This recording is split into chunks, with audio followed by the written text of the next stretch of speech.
ஜெய் சீதாராம். சொல்லு ராம். சொல்லு ராம்.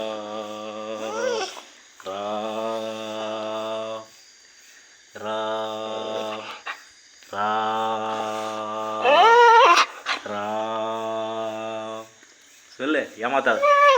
ராம் ராம் ராம். நல்லா அழகாக சொல்லுவீங்களா? சொல்லு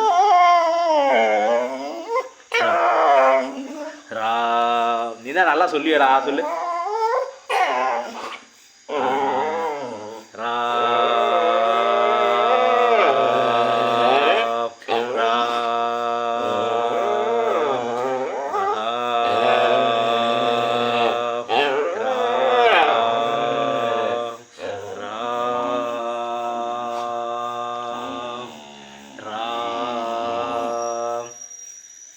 சொல்லு ராம்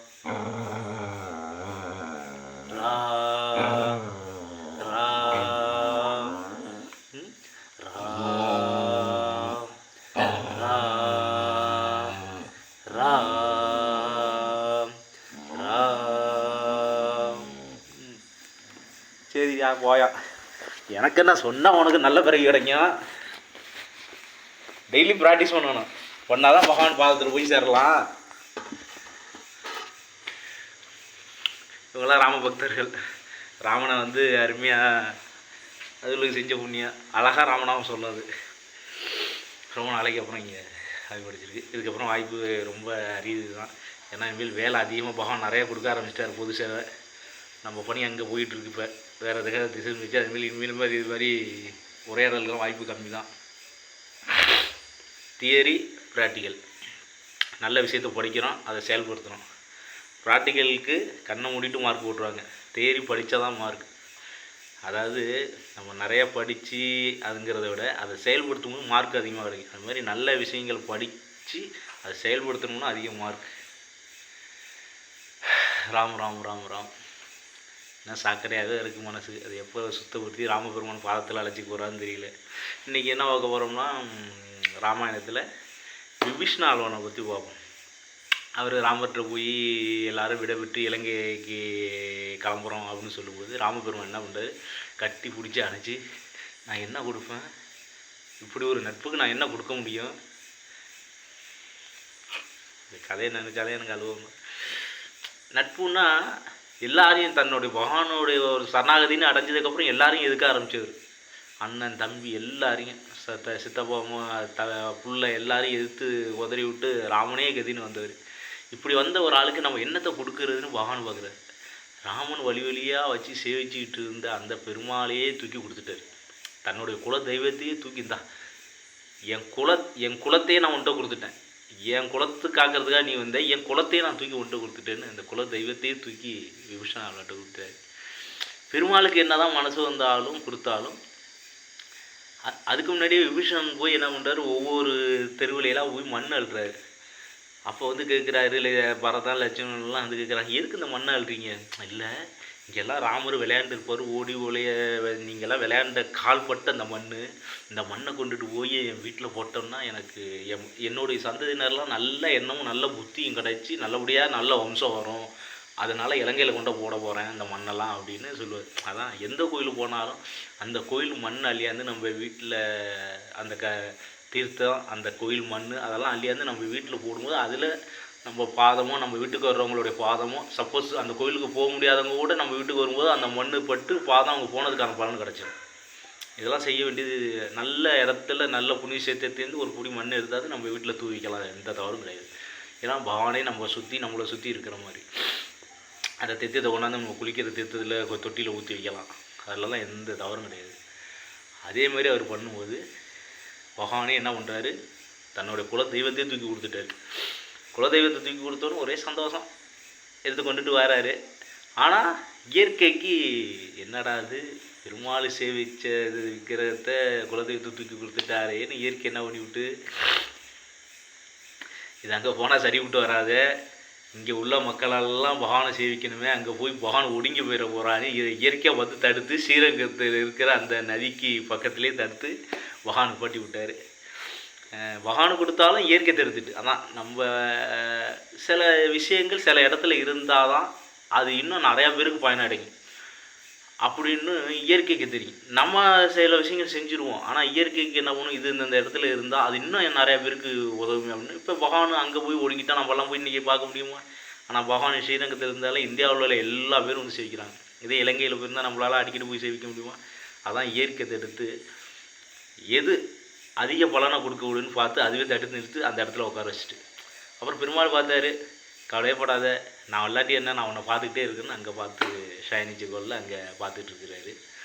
ஸ்ரீரங்கத்துக்கு அவ்வளோ ஒரு ஏற்றம், அவ்வளோ ஆச்சாரியர்கள், அவ்வளோ ஆழ்வார்கள், சொல்லிக்கிட்டே போகலாம். இன்னும் அதில் உள்ள ரகசியம், இன்றைக்கி இந்த ரகசியத்தை எல்லாம் நான் உங்களுக்கு பகிர்ந்து ஆகணும். நிச்சயமாக உங்களுக்கு லக்கு இருந்தால் இதை நீங்கள் கேட்பீங்க. இல்லை நீங்கள்லாம் இப்போ எப்படின்னா இதை கேட்குற நீங்கள்லாம் என்னோடய ரிலேட்டிவ், எனக்கும் உங்களுக்கு நிறைய தொடர்பு இருக்குது. உங்களால் நான் பயனடைஞ்சிருக்கலாம், எல்லாரும் நீங்கள் பயனடைஞ்சிருக்க போகிறீங்களான்னாலும் சரி, ஆனால் உங்களால் நான் ஏதோ பயனடைஞ்சிருக்கேன். அதனால தான் இந்த செய்தி நீங்கள் உங்களுக்கு கேட்குறதுக்கு ஒரு வாய்ப்பு கிடைக்கிது. பகவானுடைய அனுகிரகம் இருந்தால் மட்டும்தான் இந்த வீடியோ நீங்கள் பார்க்க முடியும். இது பகவானே சொல்கிறதா நினச்சிக்கிங்க. ஸ்ரீரங்கத்தை போய் காலையில் வெள்ளிக்கிழமை போய் ஆழ்வார் ஒரு 27 சுற்றிட்டு நேராக சக்கரத்தாழ்வார் பார்த்துட்டு நேராக ஆழ்வாரை போய் ஒரு 27 சுற்றிட்டு நேராக அம்பாவை போய் பார்த்துட்டு அம்பாள்கிட்டேருந்து சாமி கும்பிட்டுட்டு நேராக மேலே தன்வந்திரி ஐயாவை பார்த்துட்டு அப்படியே வந்து குளம் இருக்கும் பக்கத்தில், பகவானுடைய குளம். அந்த குளத்தில் ஒரு 2 சீப்பு வாழைப்பழம், ஒரு 100 ரூபா தான் ஆகும். ஒரு 2 சீப்பு வாழைப்பழத்தை வாங்கி போடுங்க பகவானை நினச்சிட்டு. ஏன்னா அதுக்குள்ளே அவ்வளோ தெய்வங்கள் இருக்குது அந்த குளத்துக்குள்ளே. ஏன்னா அந்த பகவானை அம்பாள் குளிக்கிற பகவான் குளம், குளிக்கிற குளம் அது. அந்த குளத்தை சுற்றி போட்டுக்கிட்டே இருக்கும் அந்த மீன்கள். அதுக்கு போட்டுட்டு நேராக வந்து பெருமாளை சேவிச்சுட்டு இது மாதிரி ஒவ்வொரு வெள்ளிக்கிழமையும் இல்லை ஒவ்வொரு மாதத்தில் வெள்ளிக்கிழமையும் நீங்கள் போங்க. உங்களுக்கு வந்து நீங்கள் அது மாதிரி போக ஆரம்பிச்சிட்டிங்கன்னா அதுக்கப்புறம் உங்களோட லைஃபே டோட்டலாக மாறிடும். உங்களுக்கே தெரியும், போக போக போக ஒவ்வொரு மாதமும் நீங்கள் அது மாதிரி ஒவ்வொரு வெள்ளிக்கிழமை எடுத்துகிட்டு ஸ்ரீரங்கத்துக்கு இது மாதிரி போய் இதே மாதிரி பண்ணிங்கன்னா உங்கள் லைஃப்பில் ஒரு சேஞ்ச், எப்படி சொல்கிறது, உங்களை பிடிச்சதை விட்ட மாதிரி நீங்கள் பிரகாசமாக இருப்பீங்க. நான் உயர்ந்த பாதையை அடைச்சிட்டேன். ஒரு ராஜா, எப்படி சொல்கிறது, ஒரு ரோட்டில் போயிட்டு இருந்தவனுக்கு ஒரு சிம்மாசனம் கொடுத்து ஒரு ராஜ பதவி கிடச்ச மாதிரி உங்கள் உணவி எல்லாத்துக்கும் மேலே அவ்வளோ சிறப்பு வாய்ந்த அந்த தலம் இது. உங்களுக்கு அந்த லக்கு இருந்தால் இது தெரிஞ்சு நீங்கள் போக ஆரம்பிங்க. உங்களை பிடிச்சதை விட்டுட்டுன்னு நினச்சிக்க வேண்டியதான். நீங்கள் எப்போதுமே நம்ம செய்த தவறுக்கு சில தேவதைகள்லாம் ஏதோ ஒன்று இந்த கிரகங்கள்லாம் பிடிக்குன்னு சொல்கிறாங்க, அதை பற்றிலாம் கவலைப்படாது. நீங்கள் இது மாதிரி நல்ல க்ஷேத்திரங்களை போய் சுற்றும் போதோ பண்ணும்போதோ அந்த கிரகங்கள்லாம் என்ன நினைக்குமா, ஆஹா இந்த மனிதர் இப்படியெல்லாம் பகவானை போய் சுற்றுறாங்களே, இவங்க கூட நம்மளும் சேர்ந்து சுற்றுறோமே, இவனால் இவனை நம்மளை துன்புறுத்த வந்தாலும் இவன் செய்த தவறுக்கு நம்ம தண்டனை கொடுக்க வந்து இவனை பீடிச்சிருந்தாலும் இவன் பகவானை சுற்றும் போது இவனோட சேர்ந்து நம்மளும் சுற்றுறோம்ல, அதனால் நமக்கு நல்ல கதி கிடைக்கிது, இது எவ்வளோ பெரிய நல்ல ஆத்மா அப்படின்னு அந்த நம்மளை பிடிக்க வந்த கிரகங்களும் நம்மளை வாழ்த்தும். இது எவ்வளோ பெரிய உங்களுக்கு ஒரு இதெல்லாம் யாரும் கிடைக்குமா? நம்மளை கெடுதல் பண்ண நமக்கு தண்டனை கொடுக்க வந்தவங்க கூட வாழ்த்துவாங்க. அவங்க மேலே தவறு இல்லை, நம்ம ஏதோ தவறு வெளியே அதை வந்து செய்த தவறுக்கு தான் தண்டனை அணிவிச்சுட்ருக்கோம், ஏதோ தண்டனை. ஆனால் இதெல்லாம் மீறி நம்ம பகவானை போய் ஒரு 27 இப்படியெல்லாம் சுற்றி வரும்போது அவங்க என்ன சந்தோஷப்படுவோம், அடாடா இப்படி ஒரு ஆத்மா பிடிச்சதுனால நமக்கு எவ்வளோ ஒரு பகவானை சுற்றி வர வாய்ப்பு கிடச்சிச்சுன்னு அந்த கிரகங்கள்லாம் சந்தோஷப்படும். இதுதான் நீங்கள் இருக்குது. இன்னும் நான் நல்லா பெரிய வளர்ச்சியாகி பெரிய கோடீஸ்வரன் ஆகணும், பெரிய இதாகணும் அப்படின்னா நேராக திருநள்ளாறில் போய் ஒரு வெளியில் போடுங்க. பகவான் சனீஸ்வர பகவான் நல்லா உங்களை பார்த்துக்குவார். அப்படியே அதுக்கப்புறம் ஒரு வழிக்கு வெளியில் போட்டு அந்த திசை நடக்காதெல்லாம் பார்க்காதீங்க. தர்பேஸ்வரர், நீங்கள் சனீஸ்வர பகவான் நல்லபடியாக நீங்கள் போய் சேவிச்சிங்கன்னா, ஒரு மனுஷனுக்கு சனீஸ்வர பகவான் ஜாதகத்தில் நல்ல இடத்துல இருந்தாருன்னா எல்லாத்தையும் வச்சு நேர்மையாக வரவு செலவு பண்ணுற வாய்ப்பு அந்த பின்னாடி வர சந்தையினர் கொடுப்பாரு. அதுக்கப்புறம் திருக்கொள்ளிக்காடி போங்க, நல்லா உங்களை கோடீஸ்வரன் ஆக்கிடுவார்.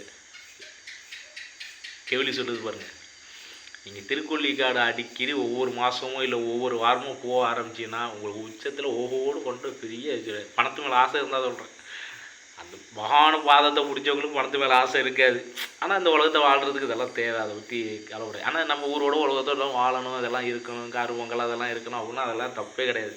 நேராக திருக்கொள்ளிக்காடு போங்க, ஸ்வீட் வாங்கிட்டு போங்க, சனீஸ்வர பகவானுக்கு நல்லா ஸ்வீட் வாங்கிட்டு போங்க, பகவானுக்கு அம்பாளுக்கு உள்ள சிவனுக்கும் காரம் ஸ்வீட்டெல்லாம் வாங்கிட்டு போங்க. வாங்கிட்டு போய் கொடுங்க, அங்கெல்லாம் அதெல்லாம் வாங்கி கொடுக்கலாம். மற்றதா எள்ளு உருண்டை அதெல்லாம் வாங்கிட்டு போய் வாங்க மாட்டாங்க. இதெல்லாம் வாங்கி கொண்டு போய் அவங்கெல்லாம் கொடுத்து அந்த ஸ்வீட்டை ஜிலேபி, மைசூர் பாக்கு, அது மாதிரி நல்ல ஸ்வீட்டை வாங்கிட்டு போங்க. அங்கே உள்ள குளத்தில் ஒரு சீப்பு வாழைப்பழம் கொண்டு போடுங்க. அது பகவான் குளிக்கிற குளம், சனீஸ்வர பகவான் குளிக்கிற குளம் திருக்குள்ளிக்காட்டில். ஒரு சீப்பு வாழைப்பழம் வாங்கி கொண்டு போடுங்க. அந்த மீன்லாம் சாப்பிடும். இந்த மீன் அந்த வாழைப்பழத்தெல்லாம் சாப்பிட்டு அந்த குளத்தை சுத்திகரிக்கும். எப்படி மச்சாவதானம் எடுத்து வேதத்தை தூக்கி கொண்டுட்டு வந்தாரோ நம்மளையும் நல்வழிப்படுத்தி அந்த பகவான் நம்மளை மீட்டு மேலே கொண்டுட்டு வந்துடுவார். இதுதான் அதோட ரகசியம். போங்க. அதேமாதிரி சுவாமி மலை போங்க, உங்களுக்கு நல்ல புத்தி கிடைக்கும், நல்ல தெளிஞ்ச ஞானம் கிடைக்கும். பக்கத்தில் பட்டீஸ்வரர் இருக்குது, அங்கே நாம சேவிச்ச இடம். பட்டீஸ்வரத்துக்கு துர்காம்பிகை நல்லா பார்த்துக்குவாங்க. அந்தாண்ட அங்கே பக்கத்தில் விநாயகர் கோவில் போகிற வழியிலே விநாயகர் கோவில் இருக்குது, அங்கே போங்க. அதெல்லாம் போகிற வழியிலே அங்கே ஒரு 3 கோயில் இருக்குது. அதெல்லாம் நம்ம இதெல்லாம் நம்ம கும்பகோணத்தை சுற்றி உள்ள மகாலிங்கேஸ்வரர் இருக்கிற இதெல்லாம் நம்ம தமிழ்நாட்டுக்குள்ளே நம்ம இருக்கிற ஏரியாவுக்குள்ளே பக்கத்தில் அருமையான கோயிலெலாம் இருக்குது. இதெல்லாம் சொல்கிறேன். இதெல்லாம் நீங்கள் பக்கத்தில் இருக்கிற சின்ன சின்ன கோயில்கள்லாம் ஒவ்வொரு வாரமும் டயத்தை வேஸ்ட் பண்ணாமல் இது மாதிரி நீங்கள் போக உங்களுக்கு பிடிச்சது கொஞ்சம் கொஞ்சமாக அந்த தேவதைகளுக்கு உங்கள் மேலே சந்தோஷப்பட்டு உங்களுக்கு ஆசீர்வாதம் பண்ணி உங்களை ஒவ்வொன்று உயர்ந்த இடத்துல கொண்டு வைக்கணும். உயர்ந்த இடம்னா எல்லோரும் நினைக்கிறாங்க காரு பங்களா இப்படி, அது உயர்ந்த இடம் கிடையாது. அது வந்துச்சுன்னா அது ஏற்றுங்க, அது ஒன்றும் தவறு கிடையாது. அது தேவதையெல்லாம் பார்த்து கொடுக்குறது. உயர்ந்த இடங்கிறது பகவானுடைய பாதத்தில், அந்த பகவானுடைய பாதத்தில் போய் நம்மளை கொண்டுட்டு போய் சேர்கிறதுக்கு அது ஒரு ஆசீர்வாதம் பண்ணுவோம். அப்படி செஞ்சாலே அதுக்கப்புறம் நம்ம எதுக்கு இங்கே வந்துக்கிட்டு இல்லை, யாருக்குமே கிடைக்காது பகவானுடைய பாதத்தில் போய் ஒடுங்கிறது. அப்பா எல்லா வேலையும் முடிஞ்சுப்பா, நான் எனக்கு கொடுத்த எல்லா வேலையும் நான் பார்த்துட்டேன் அப்படின்னு எதுக்கும் போட்டு அழட்டிக்காதீங்க. உங்களுக்கு யார் என்ன கஷ்டம் வந்தாலும் என்ன வந்தாலும் அதெல்லாம் கவலைப்படாதீங்க. அதெல்லாம் முடியுது, சீக்கிரம் எல்லாம் முடிச்சுட்டு பகவான்கிட்ட சீக்கிரம் நம்மளை தயார்படுத்திகிட்டு இருக்காங்க அப்படின்னு சந்தோஷமாக இருக்குது. இன்னும் வேறு என்ன, திருச்சிக்கு பக்கத்தில் அப்படியே திருப்பட்டூர்னு ஒரு கோயில் இருக்குது. பிரம்மானா அருமையான பிரம்மா. அந்த பிரம்மாவை போய் பார்த்தீங்கன்னா உங்கள் தலையெழுத்தை மாற்றி விட்டுரு. அவ்வளோ ஒரு சிறப்பான அம்சமான பிரம்மா இருக்கார். இதெல்லாம் நீங்கள் ஒவ்வொரு வாரமும் போக உங்களோட நிலை காலங்காலமாக என்னோடய சந்தேகர்கள்லாம் ரொம்ப நலிவடைந்து இருக்கிறாங்க அப்படிலாம் கவலைப்படாது. இந்த மாதிரி இப்போ நான் சொன்ன கோயில்கள்லாம் நீங்கள் போக பார்த்தீங்கன்னா உங்களை டாப்பில் விட்டு வச்சுருவாரு. ஜெய் சீதாராம். எதையுமே முயற்சி பண்ணணும். அதெல்லாம் நிறைய நம்மளை இடிச்சிட்டு தான் இருப்பாங்க. நம்ம மேலே இடித்து வர தோல் வயண்டு சுத்தமான அரிசியாக வாங்கி வெளில வந்துடும். நம்மளை கூட்டம் நிறையா குத்துறாங்களும் கவலைப்படாது. இங்கே இடிச்சுட்டு நீங்கள் உலக்கையில போய் உள்ளே விழுங்க, நல்லா குத்து இங்கே குத்து அப்படின்னு சுத்தமான அரிசியாக வெளில வந்துடும். அருமையான சமையலாக மாறிடும். பெருமாளுக்கு பிரசாதமாக மாறிடும். ஜெய் சீதாராம்.